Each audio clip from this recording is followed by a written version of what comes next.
સુરત શહેરના ભૂતિયા ડિમોલિશન મામલે નાસીનગર ડિમોલિશનમાં હાઈકોર્ટની કડક ટિપ્પણી બાદ સુરત મહાનગરપાલિકા એક્શનમાં આવી હોય તેમ નાસીનગર વસાહતના 100થી પણ વધુ પરિવારોને વૈકલ્પિક રહેવાની વ્યવસ્થા કરાઈ છે.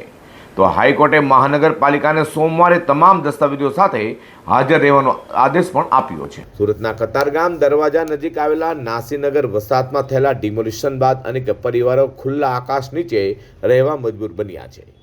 અસરગ્રસ્તોનો આક્ષેપ છે કે મહાનગરપાલિકાએ કોઈ પણ પ્રકારની પૂર્વ નોટિસ કે જાણ કર્યા વિના બુલડોઝર ચલાવી તેમના મકાનો તોડી પાડ્યા છે.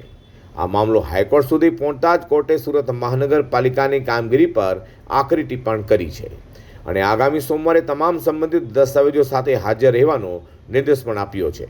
કોર્ટની ઝાટકણી બાદ મનપા તંત્ર હરકતમાં આવ્યું હોય તેમ ઘરવિહોણા બનેલા પરિવારો માટે ભરીમાતાના કોમ્યુનિટી હોલમાં વૈકલ્પિક વસવાટની વ્યવસ્થા કરાઈ છે. સુરત મહાનગરપાલિકા દ્વારા અસરગ્રસ્તોને રહેવા માટે જગ્યા ઉપરાંત લાઇટ, પીવાનું પાણી અને શૌચાલય જેવી મૂળભૂત સુવિધાઓ પણ ઉપલબ્ધ કરાવાશે તેવી તૈયારી દર્શાવાઈ છે. અત્યારે આપણે કોમ્યુનિટી હોલમાં વ્યવસ્થા આપી જાય છે 28 દિવસ પછી.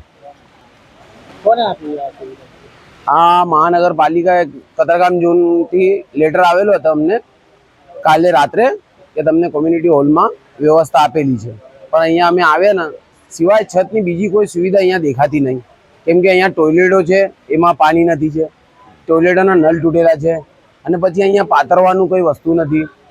એટલી વધારે ગંદકી છે. હવે માણસો કઈ રીતે રહે એમાં? કેટલા પરિવારો અત્યારે અહીંયા 80% લોકો અહીંયા અત્યારે હાજર છે.